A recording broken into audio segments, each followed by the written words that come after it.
Everyone, I welcome you all once again to this channel प्रभावी education hub. And EPFO का exam काफ़ी करीब आ चुका है, जैसा कि आपको पता है 60 डेज़ ओनली रिमेनिंग है। इसी में जान झोंकना है आपको।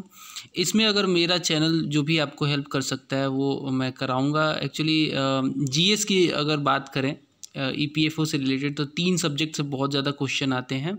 3 ही सब्जेक्ट है GS के, इंडियन इकोनॉमी, इंडियन पॉलिटी और इंडिया स्ट्रगल फॉर इंडिपेंडेंस। इनसे लगभग 50 क्वेश्चन आते हैं। अगर आपको ये तैयारी करनी है तो 20 दिन में आप तैयारी कर सकते हो। मेरे चैनल पे इनका एक प्लेलिस्ट है, सबका जुडिशियस मिक्स, मैंने तीनों सब्जेक्ट का एक प्लेलिस्ट बना रखा है। वहाँ से आप डेफिनेटली इन तीनों सब्जेक्ट की तैयारी 20 दिन के अंदर कर सकते हो। और इतना तो कर सकते हो कि मतलब 50 में से आप 45 सही मार दोगे, ठीक है। अगर बात करें बाकी सारे टॉपिक्स की, जैसे इंडस्ट्रियल रिलेशंस, लेबर लॉ या फिर कंप्यूटर या फिर सोशल सिक्योरिटी एंड एक्सेट्रा, जो भी अकाउंटिंग वगैरह के टॉपिक्स हैं, उनका ये सीरीज़ मैं कंटिन्यू कर रहा हूँ। इसमें ये एक इम्पॉर्टेंट वीडियो होगा, ये आज का वीडियो, ठीक है। इंडस्ट्रियल डिस्प्यूट एक्ट 1947 को हम लोग डिस्कस करेंगे पार्ट वाइज, ठीक है। सबसे पहले तो ये जान लो कि जो भी इंडस्ट्रियल डिस्प्यूट होता है उसको रिजॉल्व करने के लिए एक एक्ट बनाया गया था। ये 1947 में बनाया गया था, ठीक है। तो सबसे पहले तो ईयर ही आपको ज़रूरी है याद रखना, ताकि कभी भी ऐसा क्वेश्चन आए तो आप आंसर आसानी से लगा सको, ठीक है।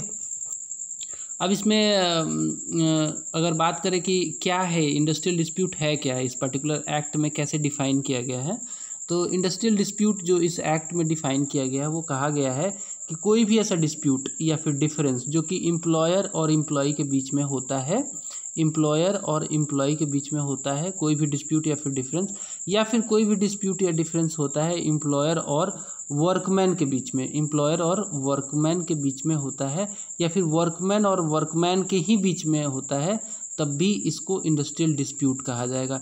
ये जो डिस्प्यूट होगा किस मामले में होगा, तो हो सकता है कि ये मामला हो रिलेटेड टू एम्प्लॉयमेंट और नॉन एम्प्लॉयमेंट से रिलेटेड कोई मामला हो, या फिर टर्म्स ऑफ एम्प्लॉयमेंट और विथ कंडीशन ऑफ लेबर हो सकता है कि पर्टिकुलर कोई टर्म्स हो, पर्टिकुलर कोई एम्प्लॉयमेंट का टर्म या फिर कंडीशन लगा के रखा है, उससे रिलेटेड कोई डिस्प्यूट हो सकता है, ठीक है। बात समझ में आई। आप ओनली ऐसा नहीं सोच सकते कि एम्प्लॉयर और एम्प्लॉय के बीच में, ये एम्प्लॉयर और एम्प्लॉय के बीच में भी हो सकता है, एम्प्लॉयर और वर्कमैन के भी बीच में हो सकता है, वर्कमैन और वर्कमैन के भी बीच में हो सकता है। किससे रिलेटेड हो सकता है, तो एम्प्लॉयमेंट से रिलेटेड कोई डिस्प्यूट हो, या फिर नॉन एम्प्लॉयमेंट से रिलेटेड कोई डिस्प्यूट हो, या फिर टर्म्स ऑफ एम्प्लॉयमेंट से रिलेटेड कोई, या फिर कंडीशन ऑफ लेबर से, ये सारे मैटर से रिलेटेड कोई डिस्प्यूट हो सकता है। दूसरी बात हम करेंगे कि क्या डिफरेंट कैटेगरीज हैं इंडस्ट्रियल डिस्प्यूट की, कितनी कैटेगरी में इंडस्ट्रियल डिस्प्यूट को डिवाइड किया गया है। तो बेसिकली 2 कैटेगरीज में इंडस्ट्रियल डिस्प्यूट को डिवाइड किया गया है।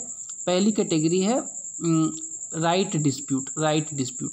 ये राइट डिस्प्यूट किस में डिफाइन किया गया है, इंडस्ट्रियल डिस्प्यूट एक्ट के 2nd शेड्यूल में डिफाइन किया गया है। इसको 2nd शेड्यूल में राइट डिस्प्यूट जो है उसको डिफाइन किया गया है, ठीक है। 2nd शेड्यूल कहता है कि जो भी मैटर्स हैं with in the जुडिक्शन of labour court, labour court एक पर्टिकुलर कोर्ट होता है जहाँ पे मैटर्स जाती हैं related to different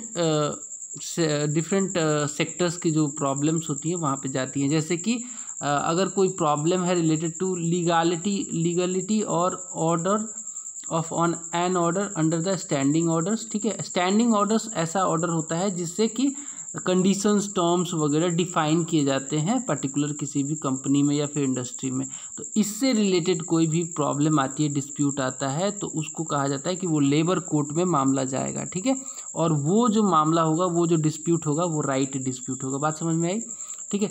legality of an order under the standing order, standing order बनाना पड़ता है कंपनियों को ताकि वो रेगुलेट कर सके मैटर्स को, और इससे रिलेटेड कोई भी डिस्प्यूट होता है तो वो लेबर कोर्ट में सीधा जाएगा, और वो जो डिस्प्यूट होगा वो राइट डिस्प्यूट होगा, ठीक है। बात समझ में आई। और राइट डिस्प्यूट को कहाँ डिफाइन किया गया है, तो ये डिफाइन किया गया है 2nd schedule of industrial dispute act, ठीक है। याद रखना, हमेशा जोड़ना, 2nd schedule right dispute, 2nd schedule labour court में मामला जाएगा, ठीक है। और भी क्या क्या मामले हो सकते हैं, तो application and interpretation of standing orders, standing order से रिलेटेड जो भी है उसका एप्लीकेशन क्या है, कैसे उसको समझना है, क्या उसका इंटरप्रिटेशन होना चाहिए, ये सब से रिलेटेड कोई डिस्प्यूट अगर उठता है तो वो भी पर्टिकुलर लेबर कोड में जाएगा और वो जो डिस्प्यूट होगा राइट डिस्प्यूट होगा।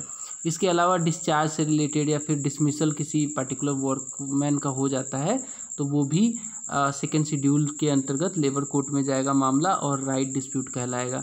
इसके अलावा अगर किसी वर्कमैन को गलती से रॉन्गफुली बिना किसी रीजन के उसको डिसमिस किया जाता है तब भी वो मामला राइट डिस्प्यूट का होगा और लेबर कोर्ट में जाएगा। इसके अलावा withdrawal of any customary concession और प्रिविलेजेस, जो कि शुरू से ही कस्टमरी क्या होता है, शुरू से ही चली आने वाले जो कंसेशंस थे, जो प्रिविलेजेस थे, अचानक से कोई कंपनी या फिर कोई इंडस्ट्री उसको विड्रॉ कर ले, वो भी मैटर लेबर कोड में जाएगा under right dispute second schedule के द्वारा। ठीक है, नेक्स्ट है इलीगैलिटी और अदरवाइज ऑफ ए स्ट्राइक और लॉकआउट। मान लो कि वर्कर्स और एम्प्लॉयर मैनेजमेंट के बीच में कोई डिस्प्यूट हुआ और वर्कर्स ने स्ट्राइक लगा दिया, तो वो लीगल है कि नहीं उसको जांच करने के लिए भी वो जाएगा लेबर कोर्ट में अंडर राइट डिस्प्यूट। ठीक है, इसके अलावा अगर मान लो कंपनी ने या फिर इंडस्ट्री ने लॉकआउट कर दिया, लॉकआउट मैंने बताया था क्या होता है, लॉकआउट के केस में बेसिकली लॉकआउट के केस में क्या होता है, लॉकआउट के केस में